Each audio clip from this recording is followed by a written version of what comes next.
he set up his bills here in Messina and challenged Cupid at the flight. And my uncle's fool, reading the challenge, subscribed for Cupid and challenged him at the bird vault. I pray you, how many had he killed and eaten in these wars? But how many had he killed? For indeed, I promised to eat all of his killing.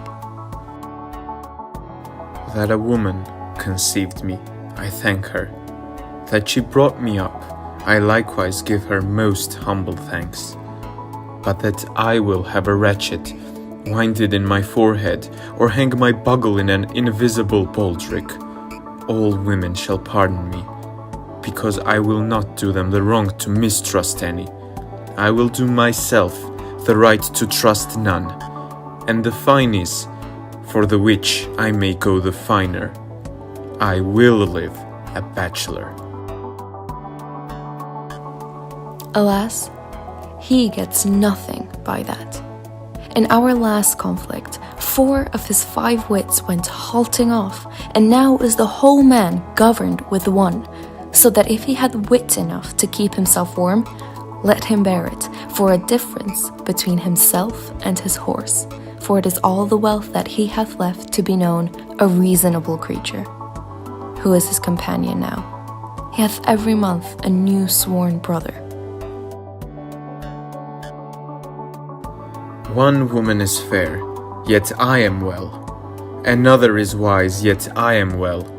Another virtuous, yet I am well. But till all graces be in one woman shall not come in my grace. Rich she shall be, that's certain. Wise, or I'll none. Virtuous, or I'll never cheapen her. Fair, or I'll never look on her. Mild, or come not near me. Noble, or not I for an angel. Of good discourse, an excellent musician, and her hair shall be of what colour it please God. What fire is in mine ears? Can this be true? Stand I condemned for pride and scorn so much? Contempt? Farewell, and maiden pride, adieu. No glory lives behind the back of such. And Benedict, love on. I will requite thee, taming my wild heart to thy loving hand. If thou dost love, my kindness shall incite thee to bind our loves up in a holy band.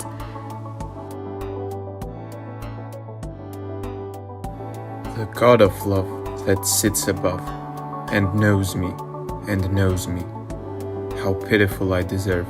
I mean in singing, but in loving, Leander the good swimmer, Troilus the first employer of panders, and a whole book full of these quondam carpet-mongers, whose names yet run smoothly in the even road of a blank verse. Why, they were never so truly turned over and over as my poor self in love.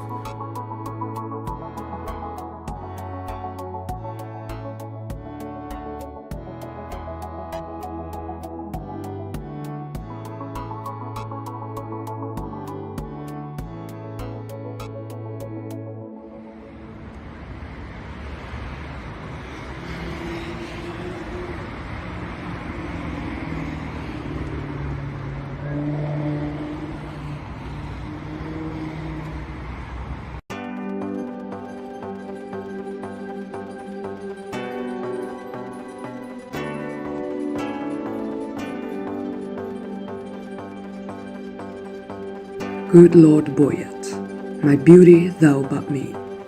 Needs not the painted flourish of your prize, beauty is bought by judgment of the eye. But now to task the tasker, good Boyet. You're not ignorant, all telling fame doth know is abroad never he hath made a vow, till painful study shall outwear 3 years.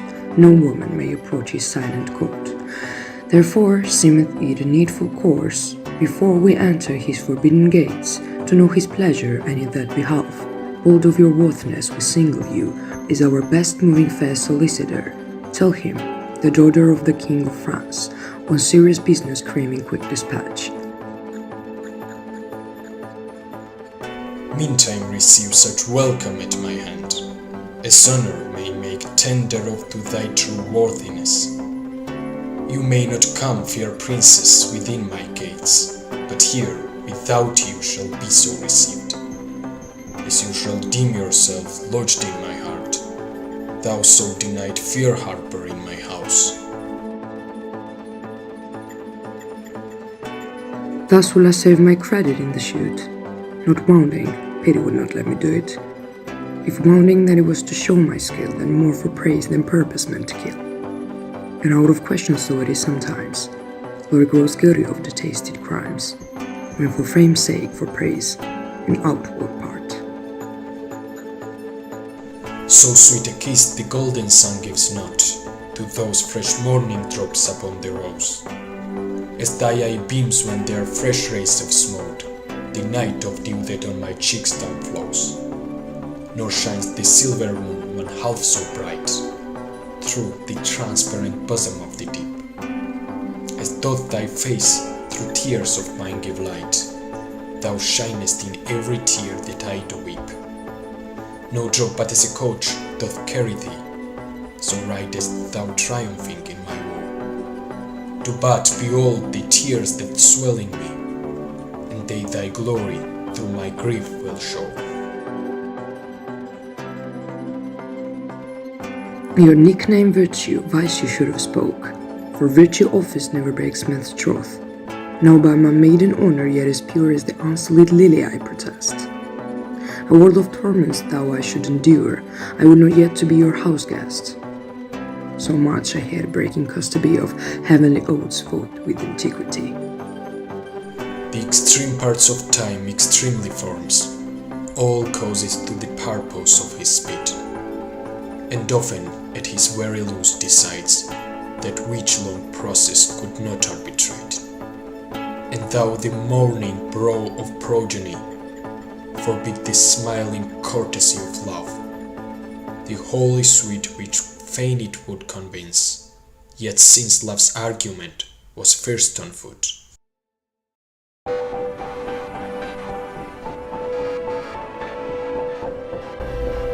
How happy some or other some can be. Through Athens I am thought as fair as she. But what of that? Demetrius thinks not so. He will not know at all, but he do know. And as he errs, doting on Hermia's eyes, so I, admiring of his qualities. Things base and vile, holding no quantity, love can transpose to form and dignity. Love looks not with the eyes, but with the mind, and therefore is winged Cupid painted blind. Nor hath love's mind of any judgment and taste, wings and no eyes figure unheedy haste. And therefore is love said to be a child, because in choice he is so oft beguiled. As waggish boys in game themselves forswear, so the boy love is perjured everywhere. For ere Demetrius looked on Hermia's eye, he hailed down oath that he was only mine. And when this hail some heat from Hermia felt, so he dissolved, and sure of oath did melt.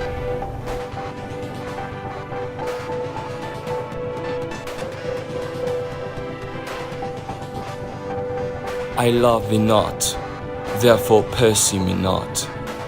Where is Lysander and fair Hermia? The one I'll slay, the other slays me. Thou toldst me they were stolen unto this wood. And here am I, and woed within this wood, because I cannot meet my Hermia. Hans, get thee gone, and follow me no more. Do I entice you?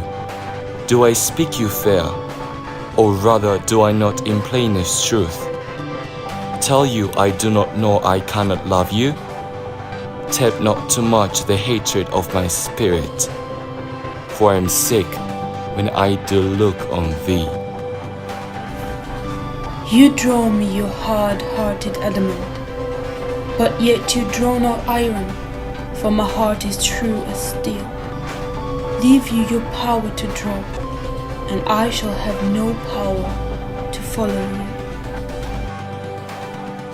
O Helena, goddess, nymph, perfect, divine, to what my love shall I compare thine eye?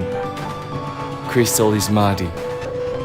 Oh, how ripe in show thy lips, those kissing cherries, tempting grow. that pure congealed white, high Taurus snow, fanned with the eastern wind turns to a crow. When thou holds up thy hand, oh let me kiss this princess of pure white, this seal of bliss.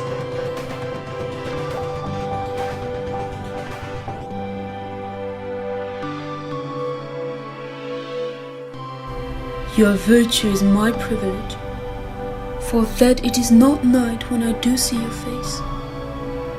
Therefore I think I am not in the night, nor doth this wood lack worlds of company, for you in my respect are all the world.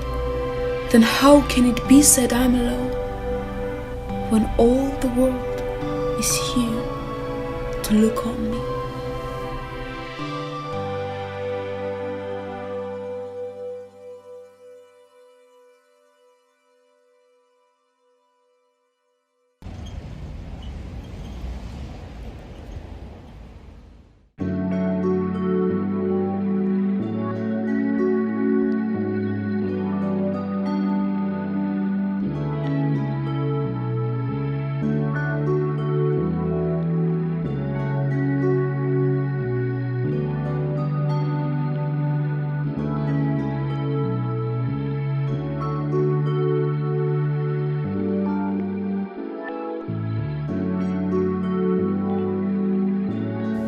But soft, what light through yonder window breaks?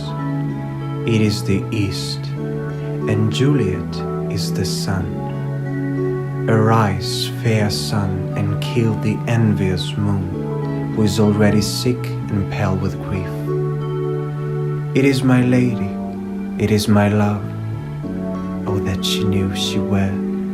She speaks, yet she says nothing. What of that? Her eye discourses, I will answer it. I am too bold, 'tis not to me she speaks. Two of the fairest stars in all the heaven, having some business, do entreat her eyes to twinkle in their spheres till they return. What if her eyes were there, they in her head? The brightness of her cheek would shame those stars, as daylight doth a lamp. Her eyes in heaven would through the airy region stream so bright that birds would sing and think it were not night. See how she leans her cheek upon her hand. Oh, that I were a glove upon that hand, that I might touch that cheek. Oh, Romeo, Romeo, wherefore art thou, Romeo? Deny thy favor and refuse thy name, or if thou wilt not be but sworn my love, and I will no longer be a Capulet.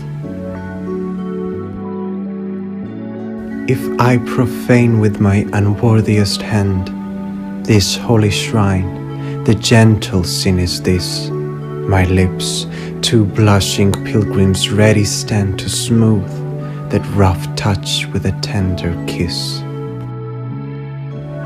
Good pilgrim, you do wrong your hands too much, which mannerly devotion shows in this. For saints have hands that pilgrims' hands do touch, and palm to palm is holy palm's kiss. By love that first did prompt me to inquire, he lent me counsel, and I lent him eyes.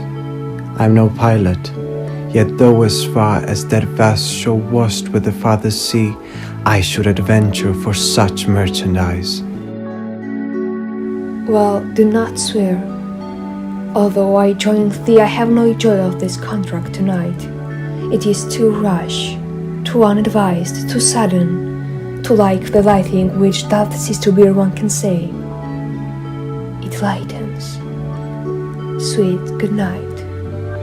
This bed of love by summer's ripening breath may prove the beauteous flower when next we meet. Good night, as sweet repose and rest come to thy heart as that within my breast.